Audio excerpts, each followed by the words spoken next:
What's up guys, it's Dwayne, back again for another video, back again for a reaction, and today is a great, wonderful, amazing day because it's the day before Fetisdagen and I'm going to watch a video on FIKA and Semla as well. So this is going to be really great. Thank you to Steamboat Willie, who is part of our Patreon, and he suggested this, so I'm really looking forward to watching it.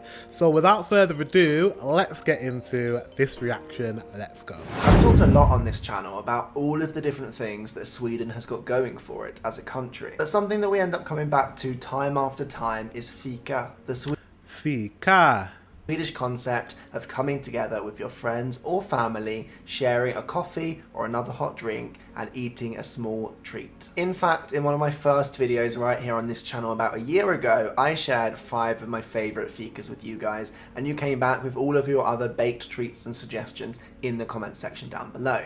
But at the end of the day, people will tell you that it doesn't really matter what you're eating at fika time, it's the social intercourse which is most important. They'll have you social intercourse. His choice of words. I don't know that the food if I would use that word. Eating at fika time is just incidental. It really doesn't matter at all. It could be anything. But what if I was to tell you that there is another side to this story?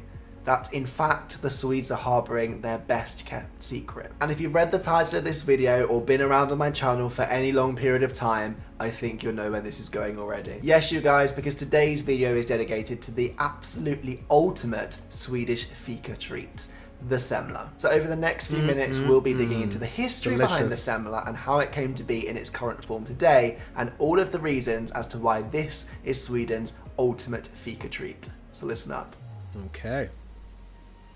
I can't The eagle-eyed viewer out there will know that there is no coincidence as to why I'm making this video at this point in the year, and the reason of course for that is because Fetisdagen is fast approaching. This year it will be falling on the 1st of March. And Fetisdagen, or Fat 1st of March, I think this is a year ago. Maybe not last year, maybe 2022 I think this video was made. Fetisdagen is tomorrow, which is the 13th of February. Tuesday, as it literally translates to in English, is something that is still marked and celebrated across the European continent. In fact, in the UK, we call it Shrove Tuesday, and it's a very important day in the lead up to the celebrations of Easter. Yes, that's right, you guys, because according to Christian traditions, there is a 40-day fasting period which leads up to the Easter celebration. And the last day that you're allowed to eat and stuff your face silly before that fast begins is Shrove Tuesday, or Fetisdagen, or Fat Tuesday, or whatever you choose to call it. It's the last day that you can pack as many fatty goods, as many calories into your body before it's time to kiss goodbye to food almost entirely for the next 40 days. And as 40 days! Wow.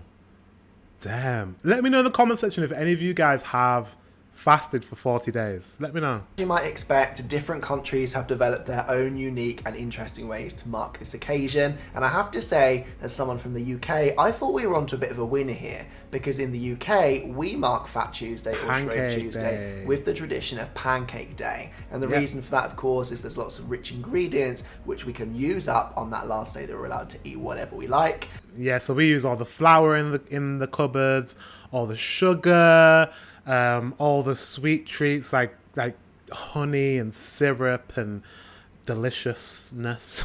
That's what we do. Pancake Day is really big in Britain. So yeah, but yours looks even more decadent with the cream on top. You might have us beat on this one. And we're often having our pancakes in a stack with syrups, with jams. But that's not a British... I will forgive him because this is stock footage, but that's not a British pancake, nor is that's not a British pancake. We like our pancakes look like crepes. You know, like French people when they have the crepe or the crepe. Our pancakes are thin like that. They're not thick. Those are American pancakes. And we're often having our pancakes in a stack with syrups, with jams, Nutella on top in more recent years. It's an absolute winner of a day, which I look forward to every single year. Problem is, what I didn't know is just across the North Sea, the Swedes are hoarding one of the best kept sweet treat goods in the entire world. Why are you hoarding it? Why are you hoarding it? Why can't we have some? I would like some. I would like a semla to be in Britain, but I do not know anywhere in Britain that sells semla. I'm sure there is. There probably is somewhere in London. Yeah, probably London, but the rest of the UK probably not.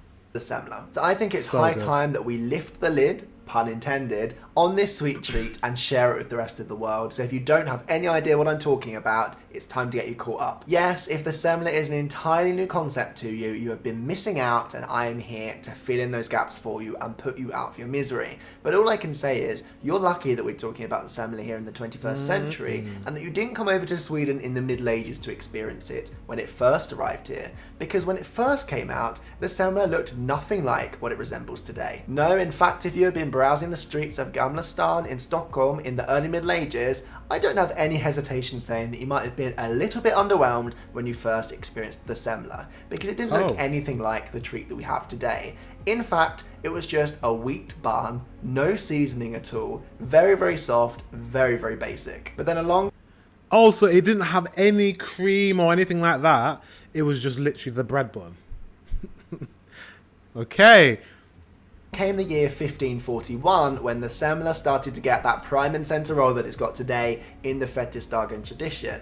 After which we have seen so many different facelifts and, dare I say, taste lifts to the semla experience. Yes, that's right, because ever since that day, the semla has gone on to take on a life of its own and the form that we know and love today, with that cardamom spiced bun, the lovely layer of cream that people go crazy for, and indisputably the best part of the semla, the mandelmassa, which is basically an almond paste that's wedged inside that lower part of the bun. If you picture the taste of amaretto but as a sweet bun-based treat, you're not far off.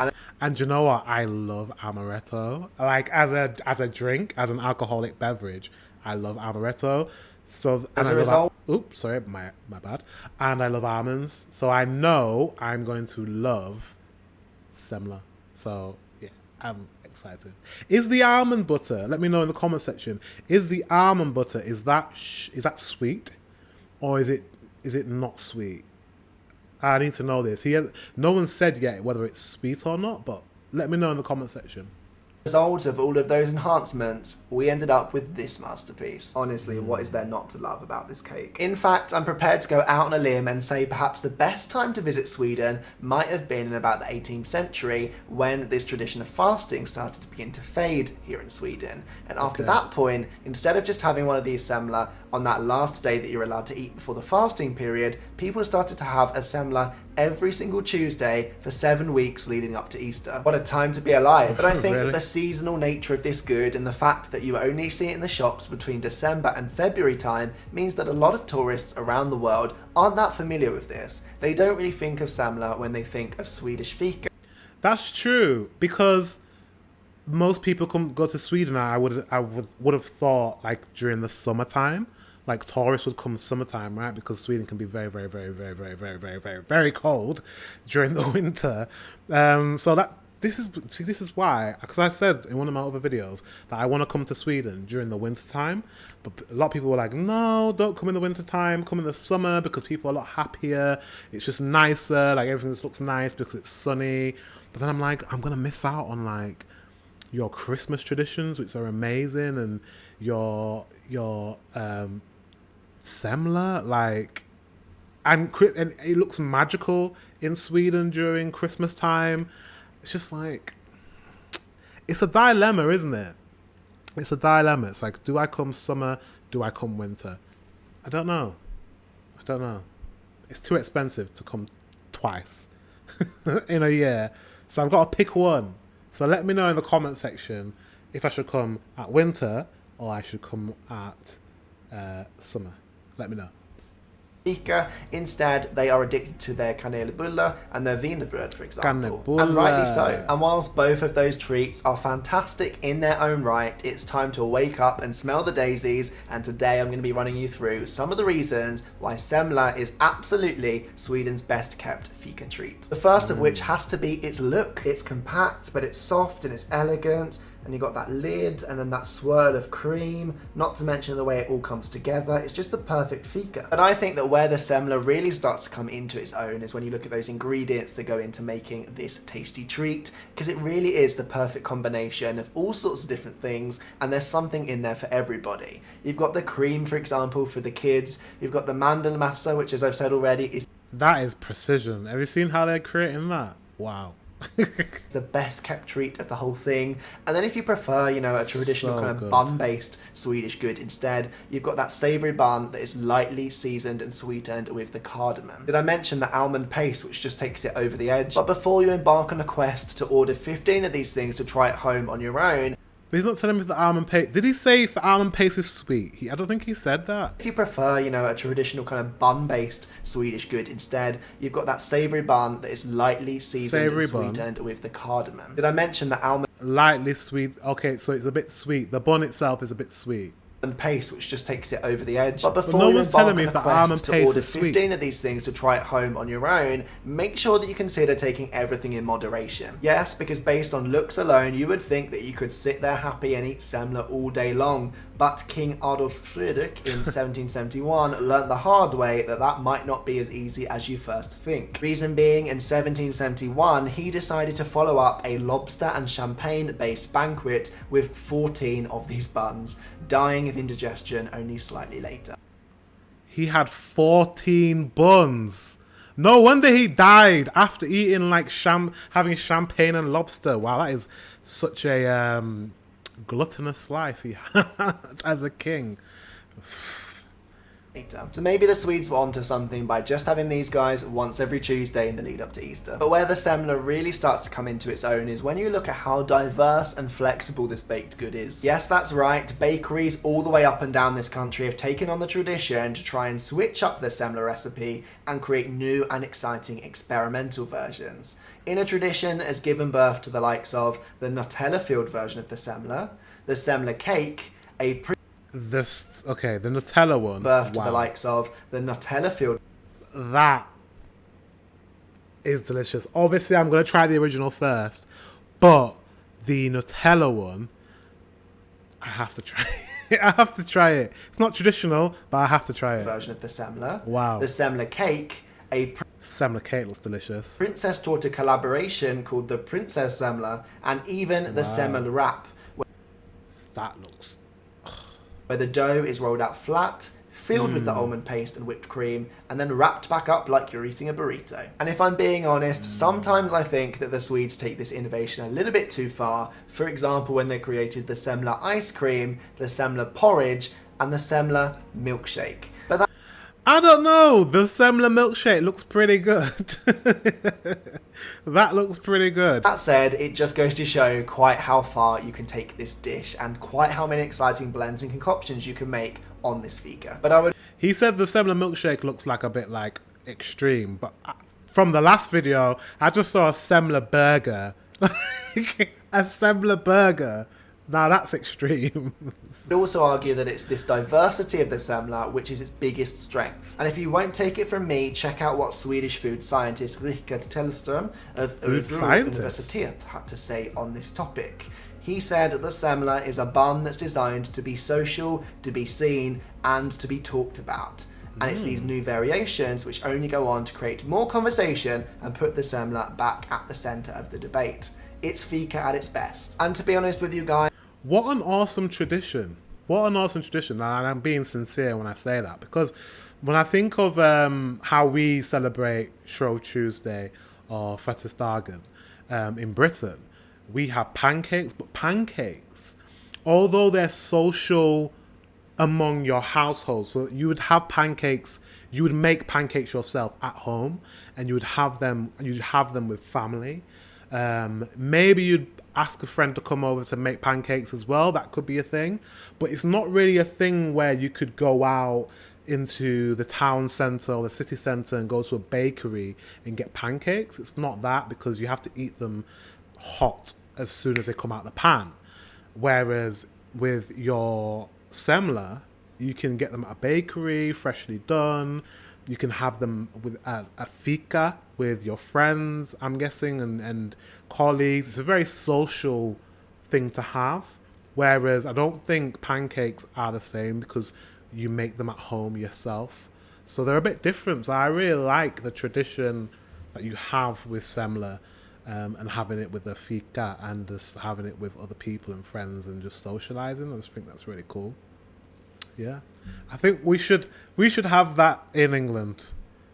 I'm going to campaign for semla to come to England too. Guys, the stats don't lie, they tell their own story. Yes, that's right, because every single year here in Sweden, 40 million semla buns are sold and a further 30 million are made at home. Not to mention that studies have shown that about 50% of the population here are tucking into at least one of these semla on Fettisdagen every single year. And can that many people really be wrong? One debate that I'm not going to be getting into today is exactly how you eat one of these semla. And I'm sure it's something that some of you guys at home are probably wondering now that you've seen one in the flesh. So I'll tell you, from looking at it, just looking at the semla, how my brain works, it wouldn't be to just be like, and buy it, because I'm like, oh, I'm going to get it all over my face, and it's just, no. Me, I probably would take the lid off and dip and like have some of the cream and then have the bread and like take off the top of the cream with the bread, finish the bread, the lid, and then I would take it and then I'd eat it when the cream's not so high. Does that make sense? It's one of those things you think about, right?